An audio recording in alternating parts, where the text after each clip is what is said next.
What's going on, guys? Welcome back to another episode of the Something About Sports podcast. I'm your host, Leon Edwards. This is going to be episode 3.5, where I'll talk about the USC KU matchup.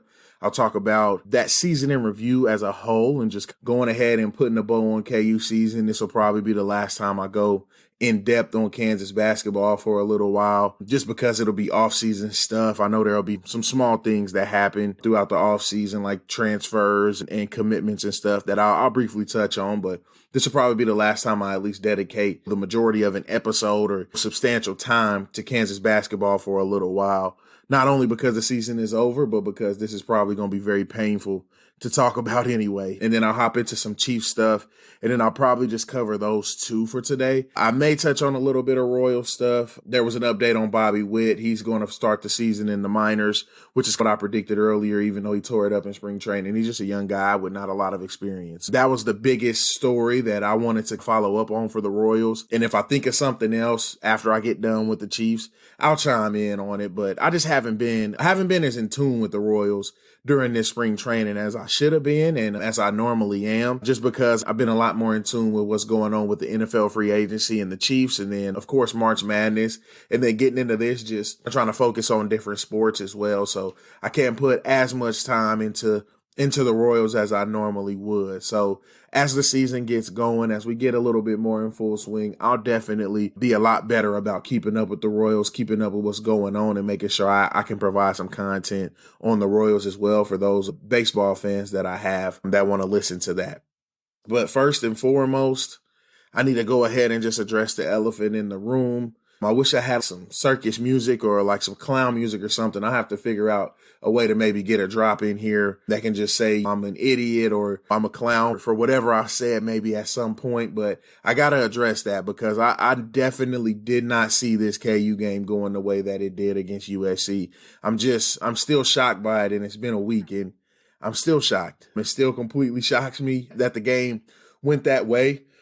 Of course, if you watch the game, it really wasn't that much of a surprise what the final score was because of the way that KU played in the game and the way that USC played in the game. Most nights, one team with the numbers that USC had and another team with the numbers that KU had in this game, most of the time it's going to be a 30-point blowout. It's just that you don't expect to see something like that in a round of 32 in the NCAA tournament. And I feel like this is just becoming not a 34-point loss, but it's becoming a little bit too common for Kansas to lose this way in the NCAA tournament, and it leaves a bad taste in your mouth, and you hate for the season to end that way. I always ask my wife, we have these conversations. I feel like it comes up every March, but even just in different sports or in different games, if we would rather get blown out or if you would rather lose on a game-winning shot. And normally I usually say I would rather get blown out, but usually blown out means losing by like 10 to 15 points, pretty much for a lot of the end of the game, knowing that you're not going to win it and just being proven to not be the better team. But in this game, this was just like a tune-up game for USC. They literally came out and they made KU look like a mid-major opponent or one of those opponents that you play at the beginning of the season that you pay to come play you at your place. It just was never a contest. It was never a competition. KU never settled into anything offensively, which I'll get into. Just overall, this game was what it was. It's hard to describe what really went on in this game.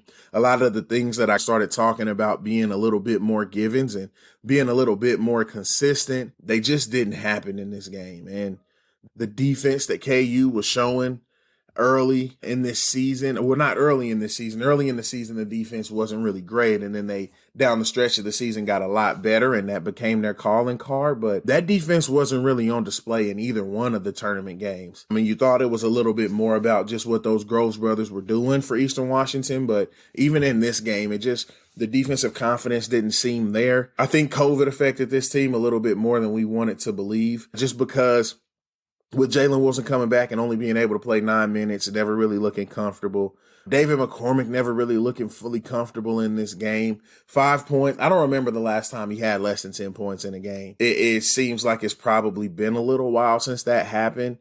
He didn't look very comfortable in this game. The team didn't look very comfortable in this game. I mean, I think the whole COVID thing and the pause and having to drop out of the tournament and not really knowing when guys will be back and just kind of throwing guys in at the last minute. I think it was just a lot more than we wanted to believe it was. When they won that game over Oklahoma, it looked like they were finding something, and then not being able to finish that tournament, I think that made a huge difference in what it was going to be for this tournament, because in that Big 12 tournament, they probably would have had a little bit more time to play around with some 5-guard lineups and play around with some different things. But Jalen Wilson would have been a big part of that. He was playing in that OU game, and then he was the reason why they had to drop out. So even then, it probably still would have looked a little different. They probably don't win anymore without Jalen Wilson, but you'll never really know. I do wonder what if they were able to finish that tournament, if there was something that they could have found, some momentum that they could have found, or something that they could have found offensively with the smaller lineups without McCormick, because it seemed like at times this team, without being able to throw it down to McCormick when that was taken away or when that wasn't effective, they just lost all offensive identity and they never really knew what else to do. They didn't have a guy on the perimeter that could just go get his shot. And so down the stretch of the season, particularly the last handful of games, Marcus Garrett started trying to be that guy, but he wasn't crafty enough around the rim to finish as often as you saw a guy like a Frank Mason. Devontae Graham wasn't super crafty around the rim, but he had the confidence to go in there, and he knew he would make his free throws. So he would go in there and take some pretty tough baskets. But Frank Mason's probably the best example of that recently. Or Devon Dotson. How am I forgetting about him? Devon Dotson even. Devon Dotson could get to the rim, finish in a multitude of different ways, finish through contact. KU just didn't have that player this year. They just didn't have that person that when all else fails and everything else breaks down, you can trust them to put pressure on a one-on-one matchup and try to win a game for you. You didn't have that on this year's KU team. And David McCormick kind of became that a lot of the time during the final stretch of the season. But it wasn't sustainable, because when you play teams like Texas that were bigger, or you play a team like UTEP that had a smaller guy that could pull him out to the perimeter, it could take him out of the game at times. It could get him in foul trouble, or it could get him rattled, different things like that. And in Texas, they just were a bad matchup for him. They were big and physical, and they had a lot of guys that they could throw at him that were more athletic, and that gave him trouble as well. And that's exactly what this USC team was. I compared them to Texas, and this game reminded me of the game at Allen Fieldhouse that Texas just came out and dominated. Now, in this game, of course, there were a lot of the typical calling card type of things that go wrong for KU in these games. You run into a buzzsaw from three. USC shot over 60% from three in this game. That is almost unheard of. They shot higher from three than they did from the field, which is not something that you see every day. And they made the most threes ever in the NCAA tournament in school history. So there were some crazy things that happened in this game, for sure. They aren't a good free throw shooting team. It didn't really matter, but that did show true in this game. But those 3-pointers and the production that they got from guys that just hadn't really been doing that, and that they've continued to get as well. I think the biggest one was Isaiah White. Those wing threes he hit were huge. They were all at perfect times, either to extend a run or to extend a USC run or to stop a KU run. Taj Yeedy was very aggressive in this game and seeking out his shot, a lot less so than Evan Mobley. Just let the game come to him. He had a very solid double with a few blocks as well. He controlled the game without having to have the ball all the time or having to take all the shots. And that's a sign of a guy who I think can play for a really long time in the NBA. And then his brother really provided that first spark for them early when making all those threes and getting comfortable from behind the 3-point line. You could tell that they saw what Eastern Washington was able to do against KU with Groves. You could tell that they saw that and they wanted to test that early against KU, and they did that, and Mobley just so happened to be making his threes. I talked about him being a competent shooter from behind the 3-point line, even though he didn't shoot them a lot.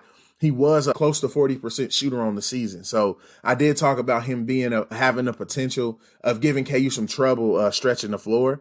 And early on in this game, you saw that was a focus. They came out and he was shooting the ball with no hesitation from three. And that was the game plan. And you could tell that's what they wanted to do. And it played to perfection because he was making his shots. He was looking really comfortable and confident. And it just sparked their offense all around. And it gave them an element that I don't think that they probably had been comfortable with before. But it gave them an element that really provided confidence for the rest of the team. And so I think he started it out.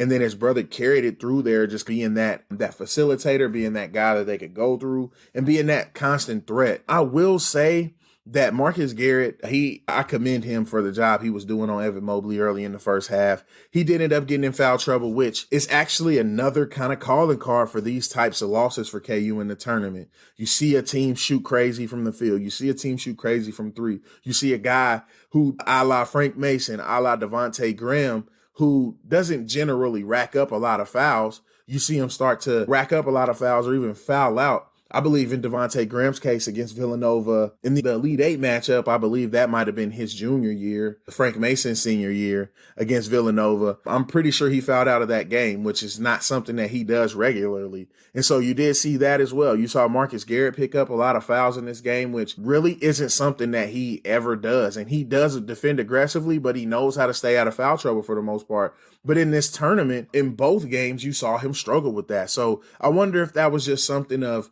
different refs from different conferences calling the game differently and him struggling to adjust to that. Maybe. I guess that could be, but also I think there were some tough calls on him in this game. There were some tough situations he was put in, but for him to step up and guard Evan Mobley as well as he did, I thought he did a phenomenal job against Mobley, denying him the ball in the post and even walling up when he tried to post him up. I don't really remember Mobley scoring a basket straight up against Marcus Garrett on any of those possessions where he was guarding him. Of course, once Garrett got in foul trouble, things had to change a little bit, and then Mitch Lightfoot had to play a little bit, and it went off the rails from there. This wasn't a great matchup for him by any means. It would have helped to have another big guy or even a Jalen Wilson where you could go small, but you just didn't have either one. And so you couldn't really stop the bleeding when it started early in the first half. And it happened so fast that you just had to wait until the punch was done and see how you could recover from that later. I don't know about anybody else listening to this, but when I was watching that game, halftime couldn't come fast enough. But then I didn't think the KU would be down by 20 either. I didn't think that run would happen so crazy before halftime like it did. I think it was like a 15 or 19. I think it was a 19-0 run. I think it was tied, or KU might have even been down only 1 point or something along those lines. And then USC went on a crazy run to end the half where they were just making everything. You can't take anything away from that. They came out and they did what they were supposed to do. They did go ahead and finish off Oregon as well. They're going to face Gonzaga in the Elite Eight. I just don't really think anybody's going to beat Gonzaga, but they have a lot of length to kind of mess with Timmy and Kispert, and their guards are playing at a higher level right now. So we'll see how that all plays out. USC definitely made me look bad with not only my prediction for this game, but also just with the whole Pac-12 in general and how great the Pac-12 has been in this tournament. But if anybody comes out and says that they thought the Pac-12 will have 3 teams in the Elite Eight, I genuinely wouldn't believe him if it wasn't Bill Walton. Just the conference just was not that great this year. And you could watch Oregon this year, and you could even watch USC at times and know that the teams were probably a little bit better than they got recognition for nationally, but they weren't world beaters, and they beat each other, and they lost to bad teams in the conference consistently. And there was just a lot of things that went on in that conference that made you think that the conference wasn't as strong as it's proven to be right now. And I think a lot of that is also what I talked about a little bit in the last episode, the makeup of these teams, and then also just playing really good at the right times. That the iron is hot for them right now. So you have a little bit of all of that. And I think that's the biggest thing. But I guess just going into more detail on this game, I want to take a look at KU. I've talked a little bit about USC and what their team did. They had a really good contribution from just about everybody that played. Nobody that played could miss almost, it seemed. And they did their job in this game for sure. They confused Kansas with their defense. They really overwhelmed Kansas with their length. They're the second tallest team in the country, and it showed against a tall team like that.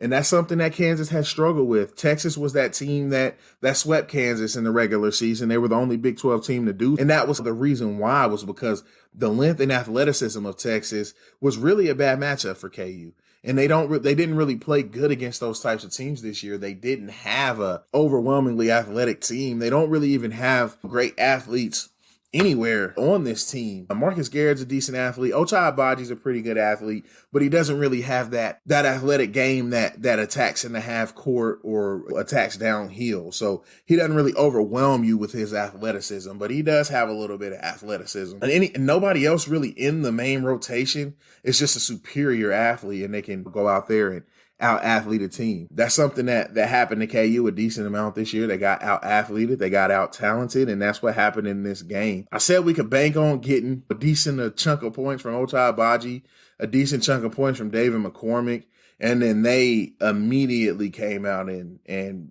proved me wrong in that. Tyon Grant-Foster was the third leading scorer for this team, and he played 9 minutes, and he came out and he did all of that. On a few shots, he was just kind of getting to take the shots in the middle of the zone. I think Bill Self just put him in the game and told him to go out there and just keep shooting no matter what the result of the shot was. That kind of seemed like his approach coming into the game, and he took that approach and he scored a lot of points. He scored more than David McCormick. David McCormick played 22 minutes. And he scored 5 points. And Tyon Grant-Foster played 9 minutes and scored 7. Just to let you know how this game was and how this game went for Kansas. And Marcus Garrett was the leading scorer, checking in with 15. You would love that in a game where you get normal contributions from other guys, but you just didn't get it from anybody. Marcus Garrett being the only player in double digits for Kansas is not going to win many games for this year's KU team. I think there were some coaching flaws in this game. I think the team wasn't really prepared for the length like they should have been. They didn't play with the confidence of a team that knew they were going to be the lesser athletic team, and they had to come out and play that way. I think there was still just some hesitance, even to shoot threes early in this game or to shoot open shots or to attack. And I think that's not the mindset you can come out and play with in the NCAA tournament. And I don't know if that's a coaching thing really, or if it was just the nature of these players. And I'm leaning towards the latter. And I'm not just trying to let Bill Self off the hook, because I will talk about some of the things I feel like he could have done better in this game. And this season, I think he probably did as good as he could. But as far as this game, there were a couple of things I think probably could have gone a little bit differently from his perspective. But I don't think that them coming out aggressively was a coaching thing. I think it's just how these players are. David McCormick's an aggressive player, but when he has somebody who can match him in size and athleticism, it takes away a lot of that aggressiveness. And he second guesses his moves, and you see that evidence in him only shooting 4 shots, but also in just the way that he played this game. When they started collapsing on him, he looked a little bit lost at times. And you didn't really get that from him. You didn't really get supreme aggressiveness from Ochai Agbaji early. He shot the ball. He didn't shoot the ball great at all throughout the whole game. He never really got going offensively at all, but he let the early misses and the early struggles get to him, and you can see him start to pass up shots. Christian Braun, this is probably the first coaching thing that I want to call Bill Self out for in this game. Christian Braun played 33 minutes. He did end up shooting 9 times. He did end up shooting 6 threes, but he passes up so many of open ones. And it just doesn't really make sense to me why he's going to be playing if he's going to pass up open shots. He's not a superior athlete. He's not a great defender by any means. He tries hard. He plays hard. I don't want to take anything away from his effort. I love that he's on KU's team, and I love the effort that he plays with. But in a game like this with a team full of superior athletes and guys that are getting after you, for him to play 33 minutes and not be willing to shoot at times or be indecisive at times, I think it just did the team an injustice for him to play that much. And that's not taking anything away from him as a player. I really hope he comes back stronger next year. I just want him to be ready to shoot and shoot anything that's open. In a game like this, I think you probably should have saw every guard that started in this game shoot at least 5 threes. And I think your 2 best, in theory, 3-point shooters, Ochai Agbaji and Christian Braun, there's no reason to leave a game you lose by 30 and both of them play 30-plus minutes and they don't shoot more than 10 threes. At some point, they have to start shooting the ball. And Christian Braun gets to a point where he'll pass up an open in rhythm 3, dribble around, and then take a deeper one. And I really don't understand the rationale behind that sometimes. And it could be the way that Bill's coaching, but it sounds to me like he always talks about his shooting and he always talks about the shooting ability and what they want from him as a shooter. And I think it's just his own hesitancy or his own problems with confidence in his jumper or confidence in playing against certain teams. And I think that was something you saw come and go with him against more athletic teams and teams that could overwhelm him athletically. It seemed like his confidence wasn't there as much as against teams that weren't that way. And so I think that's something that he has to work on for himself, and the coaches have to get him out of, because there have been plenty of guys with his stature, with his skill set, with the things that he brings to the table that have had a lot of success in Kansas against people that are a lot more athletic than them, especially local kids. You can even think back to Tyrell Reed, and you can think back to Brady Morningstar. Those are the two that I'm thinking about right now. Even Connor Tehan had success. And Brady Morningstar and Tyrell Reed are two of the best players of the Bill Self era. And neither one of them, no one would say were just superior athletes. I will say that both of them were probably a little bit better overall scores than Christian Brown, but Christian Brown has the confidence to be that. And I would say he's probably a little bit more athletic than Morningstar was. And so I don't really know what it is that's there with him and not shooting the threes, but I just don't think he does this team any good playing 30-plus minutes if he's not going to be aggressive. He has to be aggressive. He has to want to shoot those shots, and he has to shoot them confidently. And that goes back to what I said about the way this team came out. They came out playing like a team that thought they could just outplay the other team, or that they would eventually just get some offense going that they've been running all year that eventually would just help carry them down the stretch. And that was never a thought for me coming into this game. We all knew that KU was going to have less talent than USC. They weren't going to have the best player on the floor, and that USC team is very long and very talented. So they were going to struggle to score inside at times with the guards. So they had to come out and be aggressive and loosen up the defense by shooting threes. And they didn't start well shooting, and I think that probably affected their confidence. But there were still just times where they were passive, and they were passing up on shots that I think they should take. And I think that part of it does go back to coaching. I think Bill Self probably wanted to try to establish what they always do. And you see that happen in the tournament more often than not, where KU tries to establish the interior for too long and they let the game get away from them. And then the offense becomes jumbled. Nobody else is comfortable within the game anymore because they haven't had a chance to really shoot or get any shots out, get any bad shots out, get those jitters out. All of that stuff really does come back on the coaching, and we see it happen all too often with this Kansas team, where the other team is shooting confidently from threes, and they're shooting a lot of them and making a lot of them, and Kansas is still just trying to force the ball inside, get these twos that aren't really going to compete with those threes, number one, and number two, it's not really allowing them to get into any kind of rhythm in the game. So I think as a team collectively to start the game, that probably was a coaching thing where they should have had a more of a fire away attitude no matter what happens. You got to shoot. You got to loosen up that defense. You got to bring those guys out to the perimeter a little bit and open up driving lanes for Marcus Garrett. I think he's the only one that really is I would say is a slasher on the team where you really want to open up driving lanes for him and then probably create for other people. But still, you want to see that. That was a big thing in this game for me, just not coming out aggressive. I genuinely don't really understand why Bryce Thompson started this game. I like Bryce Thompson. I've talked about him before on here. I think he's going to be a really good player for Kansas, but he's also not an athlete, really. He's not athletic. He knows how to play the game the right way, but he's not a shooter and he's not athletic. I did like how he came out, though. He shot every open shot he got, and I like that. I did like the aggressiveness. It just probably wasn't the game for him to start with all the size that USC had. You would have probably liked to see what you could get from Jalen early, or even have DeJuan Harris start the game. I still really didn't understand the idea behind DeJuan Harris not starting a lot of these games down the stretch. I know Bryce Thompson's a talented player. I know he was a 5-star. And maybe this is something with DeJuan Harris, and it could be academics or maturity or something like that. But if he's going to play more minutes than him anyway, at least let him start the game and set the tone that he sets when he gets out there defensively from the jump. This is a type of game where you need that from him. And he only shot one time. He did make his only shot. He did have 4 assists. I think the team would have benefited from him being out there. He was still the same presence. It's just that the team around him wasn't as good as it normally was as he's been playing those 30 minutes a game in March. Nobody else really showed up to play with him. But I think if he would have started the game, he probably could have had at least the offense moving around a little bit better. He would have gave them another confident ball handler, because even though Bryce Thompson's a good ball handler, I don't think he's as confident of a playmaker or ball handler as DeJuan Harris is. Christian Brown's definitely not, and Ochai Agbaji's definitely not either.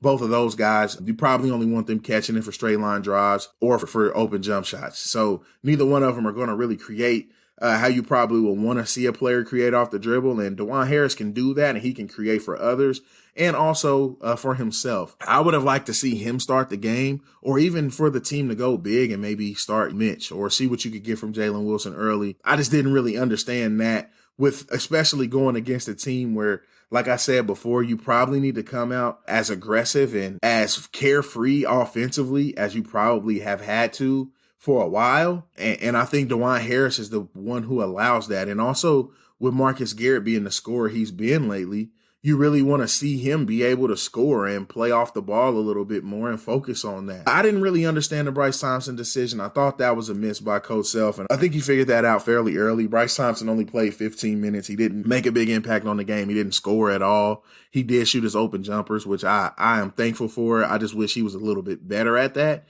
That's just not his game, though. And I think he'll be really good with DeJuan Harris next year in the backcourt. But you just got to get some athletes around him. You got to get some guys who can go get a bucket around him if neither one of those guys are going to turn into that. I mean, that's another thing about getting to the basket. He's also not a guy who's going to put it on the floor to the basket. He's more of a pull-up mid-range type of player if he's driving. DeJuan Harris, he can get to the basket, and he can get to the basket to score or pass. So I would have liked to see him start the game, help this team set the tone a little bit more, and see what you could have got going offensively with all that length of USC. There were some coaching things there that I would have liked to see different.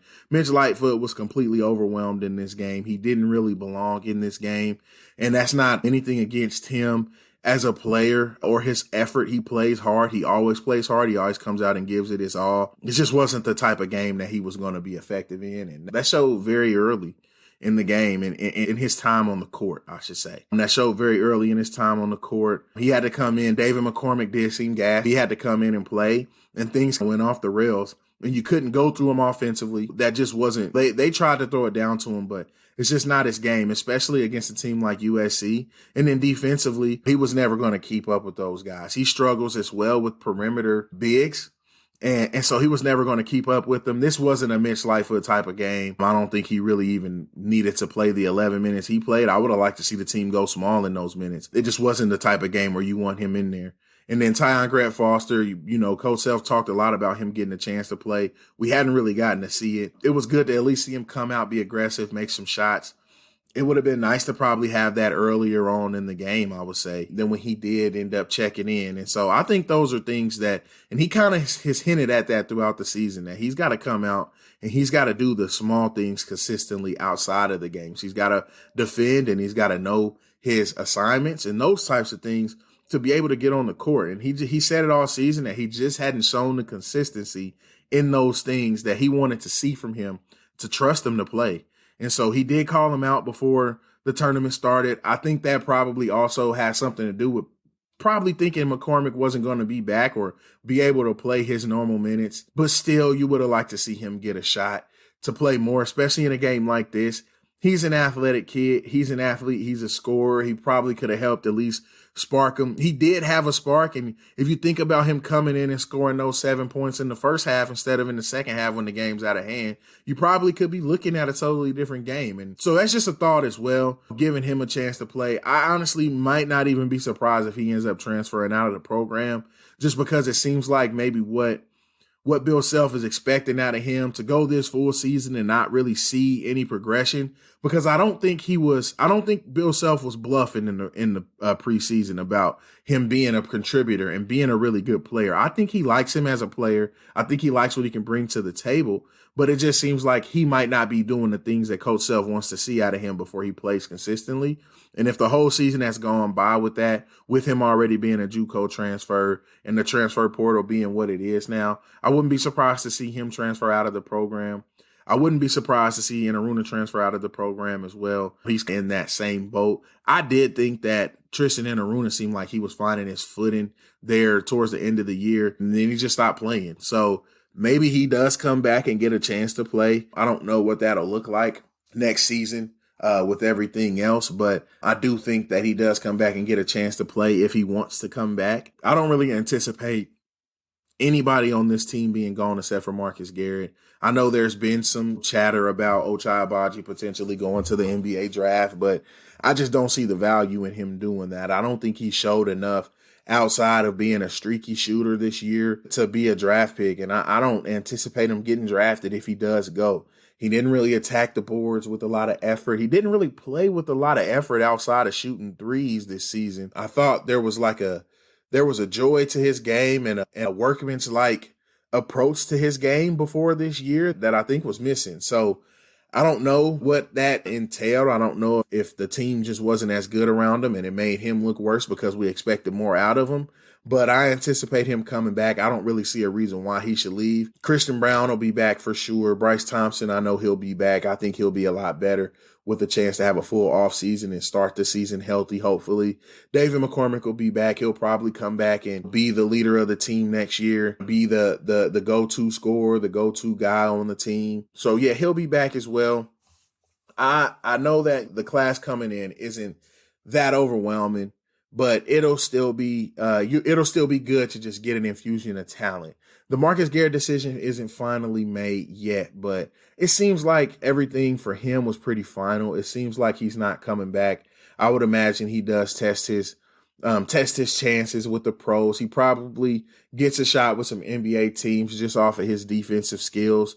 I think he maybe even gets a chance to stick on, just depending on how much improvement he can continue to do as a shooter and be a 3-and-D type of player. He has the size to guard both guard positions and even forwards, and he's proven he can even guard tall guys. I think he has some skills there that could at least translate to the pro level. I probably anticipate him ending up overseas in the next year or two if he does go that route. But I did like the progression I saw from him down the stretch of this season. I really would have liked the chance to get to see him finish that in that Big 12 tournament. It looked like he started to gain a lot of confidence as an offensive player, and that carried over into the tournament in both of the games. Marcus Garrett was by far and away KU's best offensive player in this game against USC. He was the only one that was aggressive in attacking the rim. He never seemed rattled by the big guys in there. And I think it's just because he didn't care about getting his shot blocked. He didn't care if they blocked the shot. He didn't care if they sent him away or if he missed the shot. He was aggressive, and he kept it aggressive for everybody else on the team as well. That was really encouraging to see from him, and I think that'll carry over into his future endeavors, and I think that'll carry over for him in the skill sets that the NBA is looking for. So I do think he's gone. He does have a chance to come back. I would love if he came back. I think he'd be great on next year's team just to be that leader again, but I think he realizes that missed opportunity of last year, and I do want to get into that as well. Just put a bow on this game. You hate to see it. This is the worst tournament loss in the history of KU basketball, which feels weird because you remember the Auburn loss in 2019, and you remember the Villanova loss the year before in 2018 in the Final Four, getting beat down pretty bad. There's been some losses where you take a pretty good beat down in the tournament, and it's crazy that the last 3 times Kansas has lost in the tournament, they've all been pretty good beatdowns. That's unfortunate for the fans. That's unfortunate for the players on the team. But at least the last couple were in better situations. At least not that Auburn game. I don't think anybody really expected anything out of that team. So that wasn't that big of a surprise for anybody. This game, in the round of 32 for a 3 seed, you just don't really expect them to lose to a 6 seed by 30 plus. I think that's why it just really jumps off the page for you with the way that they shot the ball. They didn't even shoot 30% from the field. They didn't shoot 25% from 3. This team was just struggling offensively in this game. I think Christian Brown, one of the numbers that I saw that stood out to me, I think he was like a minus 36 or something like that in this game. And that didn't really surprise me, but it's just a staggering number. And with it being a 30-point loss, a lot of guys are going to be like that. But I think he had the worst plus minus at minus 36. And I think that just spoke to the things that I talked about before with his impact on the game really dwindling when he's not shooting the ball confidently and consistently. You know, the KU loses to USC by 34. I don't think the sky's falling on the program or anything like that, but I'm ready to forget this game and move on to the next one. And I guess just to put a bow on this season, like I just said, the sky's not falling for the program. People are quick to forget that just last year, before everything went to hell with COVID and all of that, Kansas was the overwhelming favorite to win the NCAA tournament, to win the Big 12 tournament, to win the NCAA tournament. They were going to be the number 1 overall seed in the tournament. That was a really good team. You just lost your 2 best players in two of the best players the program has seen with Bill Self as the coach. With Azubuike and Devon Dotson, those were the two straws that stirred the drink of the program for 2 years, and they were gone then. And Azubuike even for a little bit longer, I guess I could say, than Devon Dotson, just because of him being a little bit older. But Devon Dotson as a freshman was amazing for Kansas.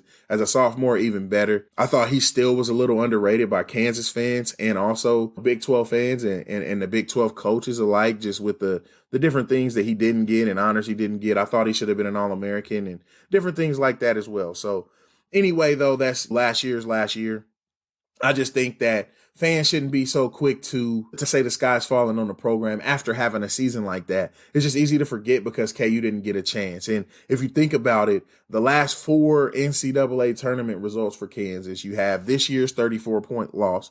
You have last year where Kansas is the best team in the country, hands down the stretch of the season, and they don't get a chance to play in the NCAA tournament. You have the year before that when Kansas gets completely obliterated by Auburn, which nobody really saw the blowout coming, but everybody thought that team was going to lose fairly early in the tournament. That team never really looked like a good team anyway. And then the year before that, you have Kansas making it to the Final Four and getting blown out by Villanova a year after Villanova beats them in the Elite Eight. So it's a tough 5-year stretch for Kansas fans. We did get a Final Four out of it. It sucks to go out in the Final Four the way that we did. But even that team was a little bit of an overachiever. I think this team will be a historic overachiever in the history of Kansas basketball. There's really no reason why this team should have been a 3 seed, why this team should have been second in the Big 12 with all the experience and all the talent on the other teams in the Big 12. And I just think that speaks to Bill Self's coaching prowess to have this team where it was as far as the record, as far as the standing as a 3 seed, as far as second place in the Big 12 standings. I think that just speaks to Bill Self's adjustments as a coach and the buttons that he knows how to push.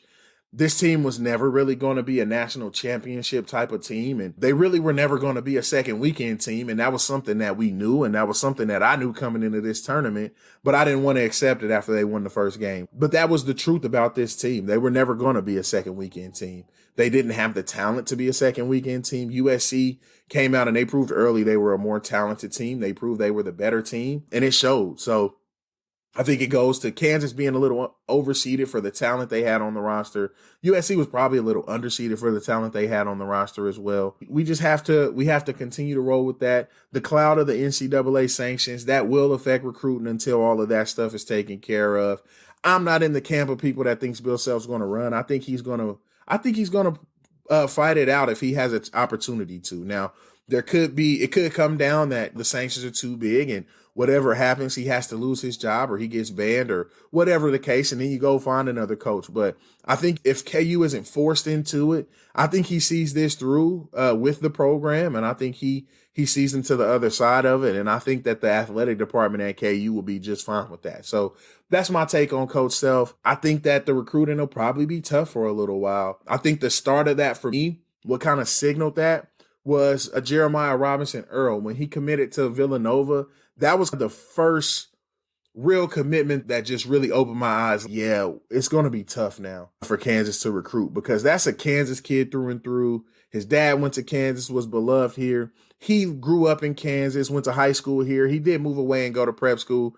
Everybody thought he was going to commit to Kansas. KU recruited him from a very young age. He knew all the history. He had all the history with the coaching staff and with the school as a whole. And he spurned us, and I think it had something to do with the NCAA allegations. And, of course, Villanova is a hard program to say no to. Villanova is one of the best programs in the country right now. But also, he had the looks of a kid that was going to go to Kansas and be that next Kansas kid who comes to Kansas and is really good, which it seems like that kind of just turns out to be the case. KU gets Kansas kids, and they play pretty well when they come here if they actually get a chance to play. I think that kind of signaled the start of it for me. That was what really opened my eyes. And I think that's going to continue to affect this group. But I think Bill Self will be able to coach them up enough, get them to where they need to be. I think he's just going to have to play a different brand of basketball. And I think we can see him adjust to that. But he's not going to have that back to the basket big guy, even again next year. David McCormick is that back to the basket big guy, but you can't only play through him. If you still have guys like Tyon Grant Foster on the team, you still have guys like Tristan Enaruna. Needless to say, Jalen Wilson, he'll be back. He'll be a great player. But you have those guys, those positionless type of players that can just play front line. I think he's going to have to play those guys a little bit more together together and play that brand of basketball too. I think the team has to be more comfortable playing different ways. And that was eventually this team's downfall, is that they weren't comfortable playing any other way. And it showed all season. Once David McCormick was taken out of a game, the team really wasn't comfortable doing anything else. The good thing about it was that they played such great defense that they could go through those stretches of not being great offensively or not even being good offensively, let alone great. Not even being good offensively and even at times not even being competent. They played such great defense a lot of the time that it kind of masked that. And they weren't able to do that against USC because the matchups were just so bad. And they never got comfortable offensively. And I think that was the biggest downfall of this team.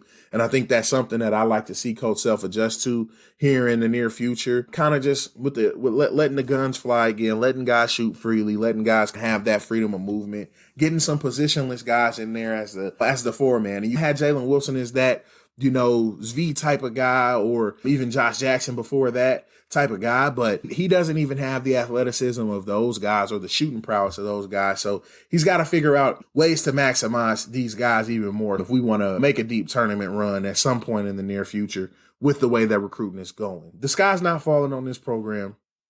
I don't want anybody to think that. If you do think that, you probably never really thought that the program was where it should be. And I feel like the program probably isn't where it should be. We probably should have more Final Fours recently. We probably should have at least one more national championship under Coach Self. But all that stuff is such a crapshoot. You run into buzzsaws. Even like against this USC team, I think Gonzaga might be the only team in the country. If they play that exact game, they probably are the only team left in the field that would have beat USC in that game. And so you still have those type of situations where you get into the NCAA tournament and you just never know what's going to happen. And you end up in a situation where you lose by 34 and it sucks. And the team really was never that good. And all of those things that you thought about them, they start to creep in and you're like, well, is KU ever going to be good again? Or are the sanctions just too much to overcome? But you really think about that game. You get a team shooting 60% from three. Who's beating them in today's basketball landscape? It's just not happening, especially you're doing that and you're making 11 of them. That's the difference in the game, just the 3-point shooting alone. And then you're shooting 57% from the field. There was nobody else in this field that would have beat USC in that game. I just don't think it would have happened. And you also have to think about those things and think about what March is and think about what this tournament is and why it's so unique, because you have situations like this. You have teams like this that just go nuclear in a game. Even that 2018 Villanova team, they just went nuclear through the tournament. They made so many 3-point shots that nobody really was able to compete with them because they just were making so many threes. And not a lot of teams just have that type of shooting at the college level. You just don't get that from a lot of teams. So it was a perfect storm for USC. I congratulate them. Andy Enfield from Florida Gulf Coast, which that was another thing I needed to correct myself on. I said I didn't remember a 15 seed making the second weekend. When Oral Roberts making the second weekend, I said I didn't remember a 15 seed making the second weekend. But Florida Gulf Coast made the second weekend, Dunk City. And so I do have to say I was wrong about that. But for whatever reason, I don't know why I didn't really categorize them as a 15 seed in my head. And maybe that was just me changing history in my own head. I didn't really categorize them as a 15 seed. But yes, that was a 15 seed also in the second weekend. But anyway, the Kansas Jayhawks, tough ending to a season that I think was actually wildly more successful than it should have been for them. So that was great for them to at least get that chance to be a 3 seed, to be second in the Big 12, and to at least have a chance to be in that game, which they probably shouldn't have. They probably should have lost to Eastern Washington with the way that they played against them, and the writing should have been on the wall for us, but they pulled that one out and gave us a little bit of false hope. We'll go ahead and put a bow on the KU season.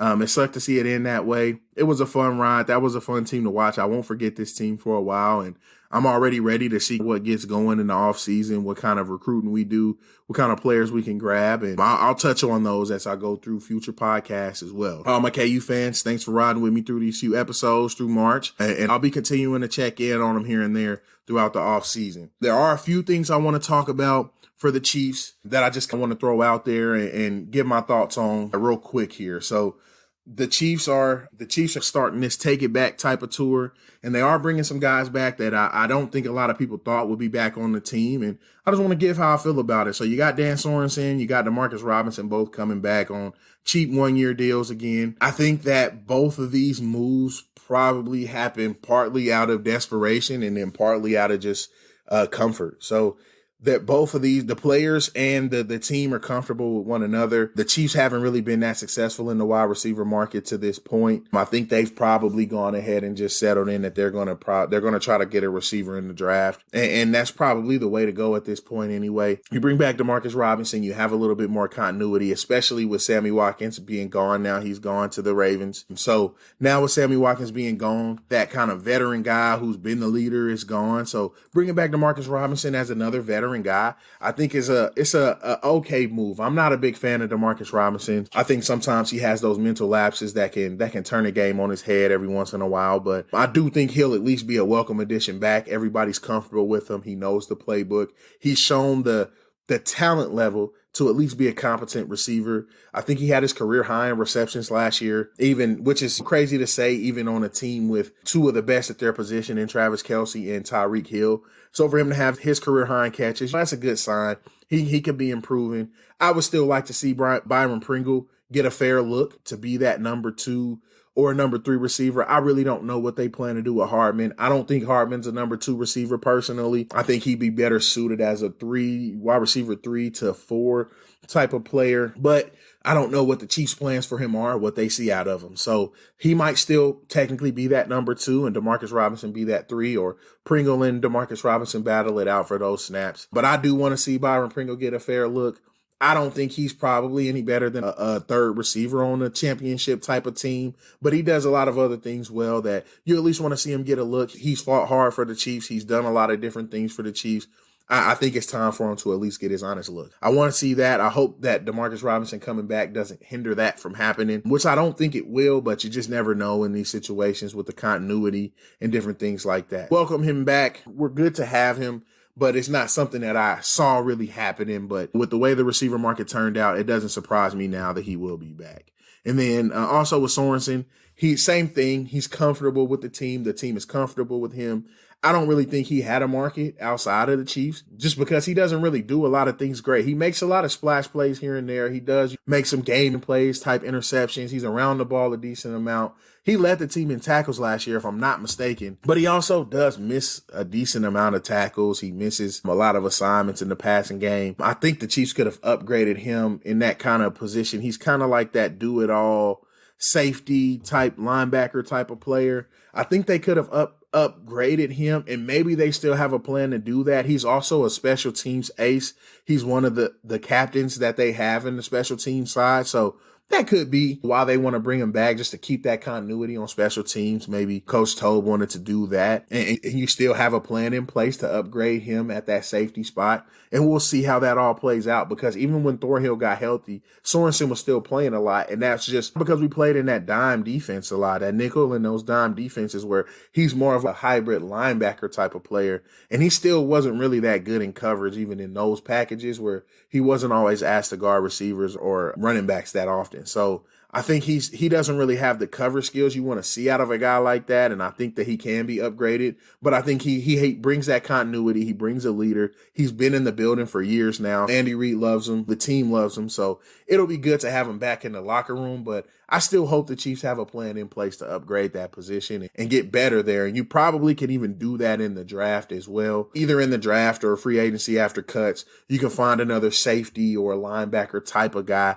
to step in and play a lot of those snaps as well, just to give you an upgrade there in certain situations. So not mad about getting either one of those guys back. I just feel like we probably could have upgraded those positions. And I think that those plans may still be in the cards. You can't fully grade these moves yet until you know exactly what the full plan is going to be. So we got to wait to see what the full plan will be, and then we'll be able to fully grade these moves. But I don't hate either one of them. I do the Jaron Reed signing. This dude is a really talented player. I'm glad that he's coming to us. It was starting to seem like nobody was wanting to sign with the Chiefs in free agency, when they actually competed with a lot of teams for Jaron Reed, and he decided to pick the Chiefs. I think that'll help a lot with the interior line as well as Frank Clark as well. But with Chris Jones, a lot more. So now you have an interior rotation of Chris Jones, Jaron Reed, and then you got Derek Nottie as well.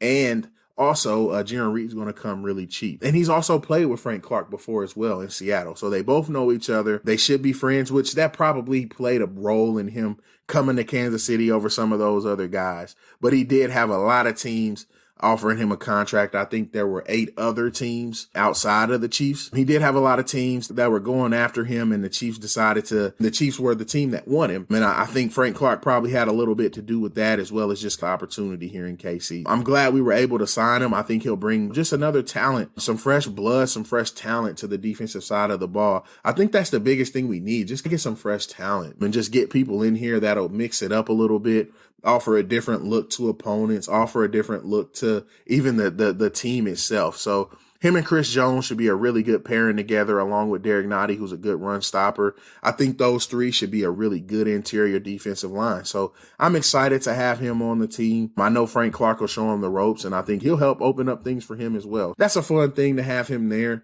and to know that the Chiefs aren't just fully striking out on everybody. I did say that I would talk a little bit about the rationale behind why I think people aren't signing with the Chiefs. I think we just kind of thought it was a foregone conclusion that since the Chiefs were in the position that they're in, with Patrick Mahomes locked up for years to come, being a Super Bowl contender now for the last 3 years, and nobody really expected them to relinquish that here in the near future, you thought a lot of players would be lining up to come play for Kansas City. And I think that in a normal year, that probably would have been the case. I think that it's more about what this offseason is than the Chiefs not really having that appeal, because the Chiefs went after a lot of guys that you feel like in theory they should have been able to get with Josh Reynolds type, or a Juju Smith-Schuster, even a Trent Williams type of guy. You think about Trent Williams, if you boil that decision down to protecting, at the time, Jimmy Garoppolo, now he's probably going to be the number 3 pick, but at the time, Jimmy Garoppolo or Patrick Mahomes, who would pick Garoppolo in that when you think about it? But he has that continuity with Kyle Shanahan. He has a good relationship with him. They had the right of first refusal. They were going to go after him hard anyway to try to keep him.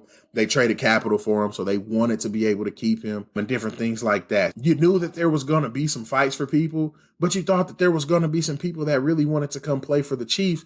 But I think the tough part about that is that there's going to be so much money out there next offseason. A lot of players sign these shorter-term deals, and I think they're wanting to run it back one more year on a shorter deal and go chase that big contract next year. And then also with offensive guys, when you sign up for the Chiefs, you're automatically going to at least be number 3 behind Tyreek Hill and Travis Kelce. Those 2 are going to be the top 2 target hogs. They're going to be the guys that are the 2 most involved in the offense. So you're signing up to be number 3 behind them. And a lot of guys probably didn't want to check their ego and do something like that. So I think offensively, that probably is what made a bigger difference. But then also just going to get the money. And then in Trent Williams' case, he did get a lot of money from the 49ers. They were able to beat out the Chiefs for his services. I think that was more just about continuity and the 49ers being really good about keeping their guys in house, because Kawhi Williams even came and visited the Chiefs and he still didn't sign with us. He ended up going back to San Francisco as well. I think it was more just about this offseason and how things have been going necessarily than it just being the Chiefs not really having that luster. I think we'll see next offseason really what that means and what that looks like. And I think that we'll see guys wanting to come play for Kansas City. And that's not even to say that's over with for this year. I can still see some of these camp cuts or some other guys wanting to come play for the Chiefs. So we'll see how everything plays out through the rest of the offseason. But I don't think that it has anything to do with the Chiefs not having an appeal. I think it's just the way that the offseason is. And then also with the pass catchers, just the way that the Chiefs offense is set up right now, you don't have a chance to be anything better than the number 3 option as a pass catcher. I think it's a little bit tougher for them to sell that to some of these guys who think they're number 1s or number 2s at the lowest. So you just have to deal with those things. One of the other players that are back for the Chiefs as well, I forgot to mention him before, is Mike Remmers. I talked about him potentially being back, and that I thought he would be. I think he'll be in competition on that right side, either for guard or right tackle. I know LDT is supposed to be coming back, but you just never know. With the Chiefs signing guards and having that, I don't know if they know something we don't know, but we've been operating under the assumption that Laurent Duvernay-Tardif will be back. So we'll see if he comes back, but I think that Mike Remmers will be in competition either at that right guard or at that right tackle spot with Lucas Niang. One of those 2 guys will be the right tackle, and then I think either Mike Remmers or Duvernay-Tardif will be the right guard. I think if Duvernay-Tardif comes back, we see him play. The Chiefs invested a decent amount of money in him, so I do think we see him play if he comes back. So we'll see how all of that plays out as the offseason goes, but I know Mike Remmers' name will live on in Super Bowl lore for the Chiefs. It's lived on in Super Bowl lore for the Panthers. And I think he's been competent outside of playing that left tackle spot. We just got to keep him away from that left tackle spot, and he'll be fine. He'll be a competent player. It's just that left tackle spot is not where he belongs and it's not where he should be playing. And the Super Bowl was just the last straw on that part of his NFL career. So I think teams are going to wise up and say, yeah, we're not going to play this guy left tackle anymore. It's just not worth the risk when you can get decent play from him on the right side of the line. The last thing I wanted to touch on was something that I thought was really cool with Patrick Mahomes, who his foundation and him himself, they've been really active this offseason and getting things done. And I think that's really cool. The HBCU Legacy Bowl, he announced a multi-year commitment to that. And being able to get some of those guys that play at HBCUs a chance to get a look from the NFL. So I thought that was really cool as well. I just wanted to shout him out for that and that initiative that he's taken. I think that's awesome. He's been opening playgrounds and doing different things around the city. We're just really lucky to have him here. I don't want to take it for granted what he's doing, and I want to make sure we at least acknowledge some of those things that he's doing within the Kansas City community and then just in the whole country. We want to make sure that we acknowledge that and we don't take it for granted, because not a lot of teams get a great player that's also a great person and that wants to make change in the community that they play in and then also in their country. I appreciate having him here on our team and appreciate him being the leader of our team and being that role model that our kids will be able to look up to. I'm excited to have him. And then the last thing I want to touch on is Russell Okung. There was a report that the Chiefs have checked in with him. I don't know exactly what that's going to look like for him and where he's going to end up at. He did have some injury issues last year. Probably is more in the twilight of his career and not going to be a great player, but a vet player that you can plug in and say, hey, he's going to at least be average over there. And average play is better than bad play at the left tackle position. So I wouldn't be mad at it. I do think the Chiefs still draft the offensive lineman regardless of what they do, outside of trading for Orlando Brown, which I don't think is going to happen because I don't think the Ravens are going to trade him to us. But outside of that, any other move that they would make at that left tackle spot, I still see them drafting a tackle fairly early to bring up behind that person. So even if we do end up with Russell Okung, I still think that we end up drafting an offensive tackle. With that, I'm going to go ahead and wrap up this episode 3.5. It's a little bit longer than 2.5. Got a little long-winded on the KU stuff, but I wanted to at least address all of that and put a bow on the season and then talk about the Chiefs a little bit. So got that done for today. I'll have more Royal stuff in 4.5, which I'll have coming out hopefully some point later this week. Thank you guys for bearing with me through being sick and getting over that. I appreciate you guys for bearing with me and still listening to that episode as well, and just continuing to support. The Instagram page is up, SA_Sports_podcast, or you can search it for Something About Sports Podcast. It's out there. The YouTube channel is up as well under Something About Sports Podcast or SA Sports. We're available on all the streaming services now. You can find us on anywhere you can listen to podcasts, pretty much is going to be on there. If there's one that you find that you can't listen to it on, shoot me an email, sasports913@gmail.com, and I'll check into it. So I appreciate all the support. Keep engaging with me, engaging with the content. And till next time.